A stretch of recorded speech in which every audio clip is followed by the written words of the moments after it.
তো আমাদের হঠাৎ করে ইচ্ছা হয়েছে যে আমরা একটুখানি ঘুরতে যাব, তো সেই জন্য একটুখানি বেরোচ্ছি। তো কোথায় যাওয়া যায় দেখি, তারপরে তোমাদের সাথে শেয়ার করব। তো আমরা রেডি হয়ে গেছি, এখন প্রায় 3:30 বাজতে যায় দুপুর।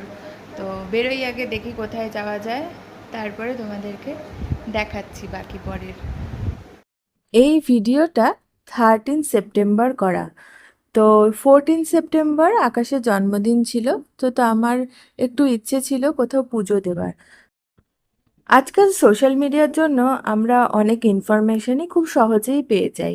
তো বেশ অনেক দিন ধরেই একটা গণেশ টেম্পলের ভিডিও খুব দেখছিলাম। তো ভাবলাম সেখানেই যাই। তো মিঠাইকে মেট্রো চড়ানো হবে, প্লাস আমাদের পুজোও দেয়া হবে।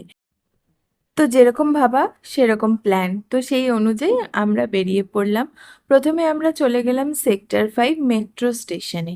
সেখান থেকে আমরা মেট্রো করে স্প্ল্যানেড নামলাম। এই গণেশ টেম্পলটা কলকাতার মধ্যে সবথেকে বড় গণেশ টেম্পল।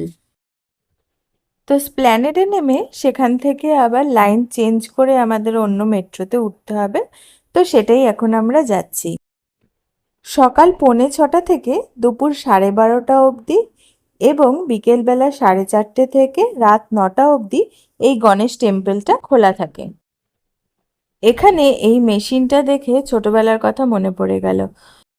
আমরাও ছোটবেলায় কোথাও এই মেশিনটা দেখলে তার উপরে উঠে পড়তাম, এবং আমাদের সময় খুব সম্ভবত 1 টাকা কি 2 টাকার কয়েন দিতে হতো, এবং সেখানে ব্রাউন কালারে কাগজের মোটা টিকিট বেরোতো। তো যাই হোক, মিঠাইও সেটা ট্রাই করলো এবং আমাদের তার সাথে সাথে মেট্রো চলে আসলো। এমজি রোড স্টেশনে নেমে আমরা 2 নম্বর গেট দিয়ে বেরিয়ে হেঁটে গেছিলাম। 5 থেকে 7 মিনিট লাগবে ম্যাক্সিমাম, খুবই কাছে এবং হাঁটা ডিস্টেন্স। 2 নম্বর গেট দিয়ে বেরিয়ে লেফট সাইড দিয়ে, অর্থাৎ সেই ফুট দিয়েই আমরা কিছুটা হেঁটে গেছিলাম। কিছুটা হেঁটে যাওয়ার পরে তারপরে আবার আমাদের লেফটেই ঢুকতে হয়েছিল। সেই রাস্তাটা দিয়ে একটুখানি গেলেই এই টেম্পলটা পড়বে। লেফট সাইডে রাস্তাটায় ঢোকার সময় দুটো শাড়ির দোকান আছে। একটা, তার মধ্যে শাড়ির দোকানের নাম হচ্ছে খুব সম্ভবত সৃষ্টি।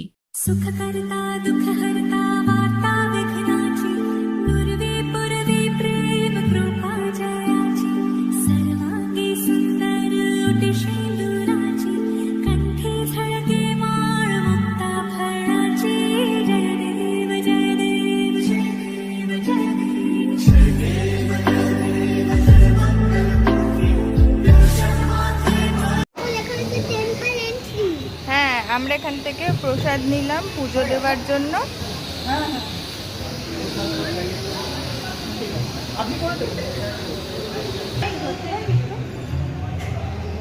गान चतुराय गान प्राणाय गानान्तरात्मने गानोत्सुकाय गानमत्ताय गानोत्सुकमनसे गुरुपूजिताय गुरुदैवताय गुरुकुलस्थायिने गुरुविक्रमाय गुह्यप्रविदाय गुरवे गुरगुरवे गुरुदै।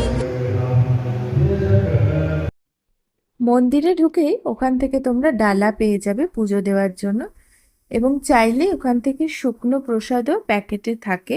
সেই শুকনো প্রসাদও তোমরা প্রসাদ হিসেবে দিতে পারো। পুজোটা বেশ সুন্দর করেই আমরা দিলাম, বেশ ভালো লাগলো পরিবেশটা।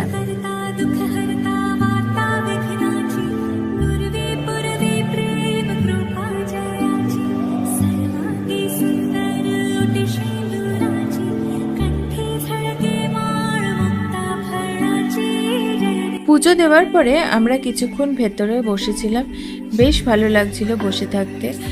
এবং এই গণেশ টেম্পলের ভেতরেই একটা হনুমানজির মন্দির আছে, সেটাও তোমাদেরকে ভিডিওতে দেখাচ্ছি।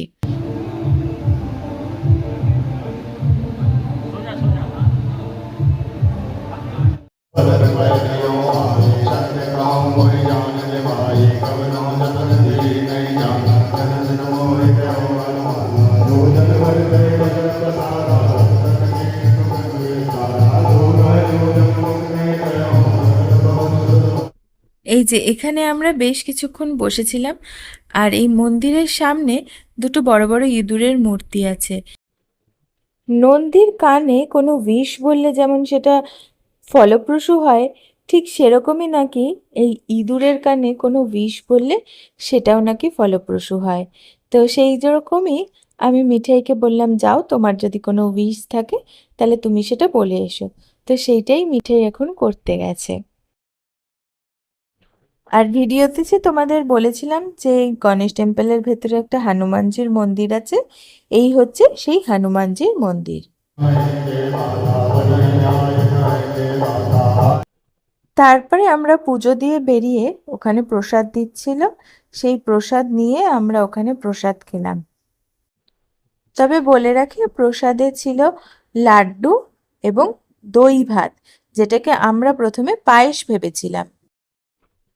বেশ সুন্দর পুজো দিয়ে আমাদের সেই দিনটা খুব ভালো কেটেছিল। ভালো করে পুজো দিয়ে আমরা আবার মেট্রো করে বাড়ি চলে আসলাম। আমাদের পরিবেশটা কিন্তু খুব ভালো লেগেছে মন্দিরের। তোমরাও চাইলে একবার ঘুরে আসতে পারো, খুব সুন্দর মন্দিরটা। মন্দিরের লোকেশন হলো মুক্তারাম বাবু স্ট্রিট। আর কিভাবে আমরা গেছি সেটা তো ভিডিওর মাধ্যমেই বলে দিয়েছি। আশা করি তোমাদের বুঝতে কোনো অসুবিধা হবে না। যদি অসুবিধা হয় তাহলে অবশ্যই আমাকে মেসেজ করো, আমি বলে দেবো।